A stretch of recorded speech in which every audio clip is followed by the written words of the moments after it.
আমার সারা জীবন এর নামাজ রোজা বাকি আছে। বয়স ৩৫, কিন্তু শারীরিকভাবে দুর্বল যে পূর্বের রোজাগুলো নামাজগুলো কীভাবে আদায় করব? ভেবে উঠতে পারছি না কী করব?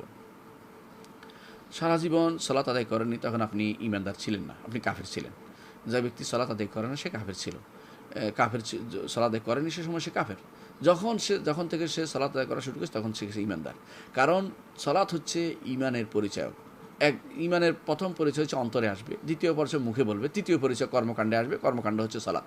সালাত ছাড়া সালাত এবং জাকাতকে ঈমানের পরিচয় আল্লাহ তাআলা নির্ধারণ করে দিয়েছেন। আল্লাহ তাআলা বলে দিয়েছেন, ফা ইন তাবু আকামুস সালাতা ওয়া আতুজ যাকাতা ফাখাল্লু সাবিলাহুম। কাফেরদেরকে ছাড়ার জন্য কুফুরে অর্থাৎ তাদেরকে যুদ্ধ না করার জন্য শর্ত দিয়েছেন একটাই, যে যদি তারা সালাত কায়েম করে জাকাত দেয়। জাকাত ধনীদের উপর শুধু আর বাকি রইল শুধু সালাতের বিষয়টি। সালাত যে ব্যক্তি অস্বীকার করবে সে ব্যক্তি অথবা পড়বে না, বলার পরেও পড়বে না, অথবা তার কর্মকাণ্ডে বোঝা যাচ্ছে যে অস্বীকারের মতোই, এবং সে নিয়মিত সালাত আদায় করছে না, চেষ্টাগুলো তাকে বলা যাচ্ছে, বলার পরে শুনছে না, অথবা এটা অবজ্ঞা করে যাচ্ছে, সেটা কাফের, এতে কোনো সন্দেহ নেই। কিন্তু ওই সময় সে কাফের ছিল। এই জন্য সালাতগুলোর আর তওবা ইস্তেগফার করতে হবে। এখন সে ঈমান আনার পরে বেশি বেশি করে তওবা ইস্তেগফার করতে হবে। রোজারও একই বিধান, কারণ সালাত যার নেই, অর্থাৎ যার সালাত কবুল হবে না তার রোজাও কবুল হবে না, কারণ কাফেরের উপর সালাত এবং সওম কোনোটাই নেই। এই জন্য বর্তমান সময় আপনার যে অবস্থা আছে, আপনার বয়স ৩৫, এটা কোনো বেশি বয়স না। আমাদের আলহামদুলিল্লাহ এখন ৫০, ৫৩, ৫২, ৫৩ হয়ে গেছে। আমরাও তো এখন রোজা সওম পালন করতে পারি, কোনো সমস্যা হয় না। আপনি এখন বেশি বেশি করে সালাত পড়বেন এবং বেশি বেশি করে সওম পালন করবেন, এবং এগুলি নফল সওম পালন করবেন, নফল সালাত পড়বেন, ফরজ সালাতের পাশাপাশি আল্লাহর কাছে আগলগুলোর জন্য তওবা ইস্তেগফার করবেন। হ্যাঁ, সেগুলি কাজা করবেন কিনা বিভিন্ন মত আছে, এখানে দুটি মত আছে। একটি মত আর ইমামের বিভিন্ন কল থেকে বোঝা যায় যে তারা বলেন যে কাজা করবে, কিন্তু তারা আসলে এই সিস্টেমে কখনো চিন্তাও করেনি যে মুসলিমরা নামাজ সালাত ছেড়ে দিবে। তারা যেটা বলেছেন সেটা হচ্ছে কেউ যদি সালাত ছেড়ে দেয় সেটা কাজা করবে, সেটাকে তারা এভাবে বছর পর বছর ধরে বা একটা জীবনে একটা বিরাট সময় সালাত আদায় করেন, এরকম মুসলিম কখনো আগে ছিল না। এগুলি এখন বর্তমান সময়ে যারা তথাকথিত সেকুলার ধর্মে বিশ্বাসী হয়েছে, এবং যারা তথাকথিত আধুনিকতার ছোঁয়া আশ্রয় নিয়ে বা লিবারালিজম এগুলির কারণে যারা লিবারাল হয়ে দাবি করে, তাদের কারণে এগুলো হচ্ছে। এরা আসলে সরাসরি কুফুরিতে লিপ্ত। তো এরা এখন ফিরে আসতে তওবা ইস্তেগফার ফিরে আসতে হবে, এবং তারা বেশি বেশি তওবা ইস্তেগফার করে আগে যেন তওবাগুলো কবুল, আগের গুনার জন্য আল্লাহ যেন পাকড়াও না করে, এই জন্য তারা আল্লাহর কাছে ক্ষমা প্রার্থনা করতে হবে। এদের আসলে আমাদের আগের ইমামরা যা বলেছেন যে তাদেরকে কাজা করতে হবে, তারা এই পদ্ধতিকে বলেন নাই। তারা ওইগুলিকে বলেছেন যেগুলোকেও, হ্যাঁ, হঠাৎ কোনো বিপদে ছিল বা স্মরণ ছিল না, বা কোনো কাজে ছিল, অথবা সে করবে বলে ছুটে গেছে হঠাৎ করে, সেগুলির কথা বলেছেন।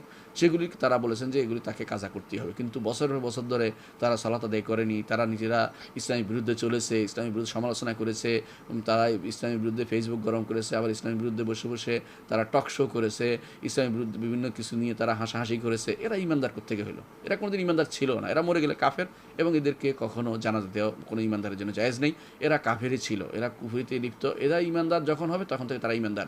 এর আগে মারা গেলে তাদের জন্য কোনো জানাজা পড়াও জায়েজ নেই, তাদেরকে তাদের কবর পাশে দাঁড়িয়ে দোয়া করা জায়েজ নেই, তাদের জন্য দূর থেকেও দোয়া করা জায়েজ নেই, কারণ তারা ইমানদার নয়। এই জন্য যারা সেকুলারিজমে বিশ্বাসী তারা কাফের, এবং যারা অনুরূপভাবে এই জাতীয় যারা এই বিভিন্ন মতবাদে বিশ্বাসী তারা ইমানদার নয়। তারা কারণ তারা তখন যদি সালাত আদায় না করে থাকে, সালাত আদায় করে মনে মনে ভুল বুঝে করে থাকে, তার জন্য আল্লাহ তাআলা তাদের ক্ষমা করবেন, তাদের বুঝিয়ে দিতে হবে তাদের এটা ভুলটা। আর সালাত আদায় না করার অর্থই হচ্ছে তারা কিন্তু সেই ধর্মে বিশ্বাসী যে এখানে ইসলামের কোনো প্রয়োজন নেই, ব্যক্তিগত জীবন যে ইচ্ছা সে করবে, এরকম যদি চিন্তা থাকে তাহলে সে কাফের। কারণ আল্লাহ তাআলা বলেছেন, ফালা ওয়া রাব্বিকা লা ইউমিনুনা হাত্তা ইউহাক্কিমুকা ফিমা শাজারা বাইনাহুম সুম্মা লা ইয়াজিদু ফি আনফুসিহিম হারাজাম মিম্মা কাদাইতা ওয়া ইউসাল্লিমু তাসলিমা। কখনো তারা ইমানদার হতে পারবে না। ফালা ওয়া রাব্বিকা, আপনার রবের শপথ করে বলছি, হাত্তা ইউহাক্কিমুকা ফিমা শাজারা বাইনাহুম, তাদের মধ্যে যা ব্যাপারে যে সমস্ত ব্যাপারে তারা আলোচনা করে সেখানে আপনাকে ফয়সালাকারী না বানা হবে। অর্থাৎ তারা দিন মানবে কি দুনিয়া মানবে, এই ব্যাপারে রসুলকে জিজ্ঞাসা করতে হবে, রসুলের মতের বাইরে অন্য কোনো মতে যাওয়া যাবে না। সুম্মা লা ইয়াজিদু ফি আনফুসিহিম হারাজাম মিম্মা কাদাইতা, আপনি যে ফয়সালা দিবেন, অর্থাৎ কোরআন এবং সুন্নাহর ফয়সালার বাইরে তারা কোথাও যেতে পারবে না, গেলে তারা ইমানদার হইতে পারবে না। ওই লা ইয়াজিদু ফি আনফুসিহিম হারাজাম মিম্মা কাদাইতা ওয়া ইউসাল্লিমু তাসলিমা, মানার মতো মানতে হবে, কোনো রকমের ঘাটতারামি করা যাবে না, বা মানবো কি মানবো এসব চিন্তা ভাবনা করা যাবে না, বা ইচ্ছা করলে মানুক ইচ্ছা করলে মানব না, এরকম করলে ইমানদার থাকতে পারবে না, তারা কাফের হয়ে যাবে। সুতরাং আপনি বুঝতে পারছেন যে সময়টুকু আপনি সালাত এবং সওম পালন করেননি পুরোপুরি জীবনে, এই সময়টুকু আপনি ইমানদার ছিলেন না। এখন আপনি ইমানদার হয়েছেন, আলহামদুলিল্লাহ, সালাত পালন করবেন নিয়মিত, সওম পালন করবেন, এবং আগের আগেরগুলোর জন্য তওবা ইস্তেগফার করবেন। আর যদি তখন আপনি সালাত আদায়কারী থাকেন, সওম বিরতি দিয়ে থাকেন, তখন আপনাকে সওমগুলি হিসাব করে কাজা করতে হবে এবং যতটুকু আপনি পারেন ফাত্তাকুল্লাহ মাস্তাতাতুম, এখনও আপনার সময় আছে আলহামদুলিল্লাহ। যখন দিন ছোট হবে তখন রাখবেন, মাঝে মধ্যে রাখবেন, কোনো সমস্যা নেই। ধারাবাহিকভাবে রাখা জরুরি নয়। প্রত্যেকটি সওমের জন্য একটি করে সওম পালন করে যাবেন, ইনশাআল্লাহ সেটাতে আদায় হয়ে যাবে আলহামদুলিল্লাহ।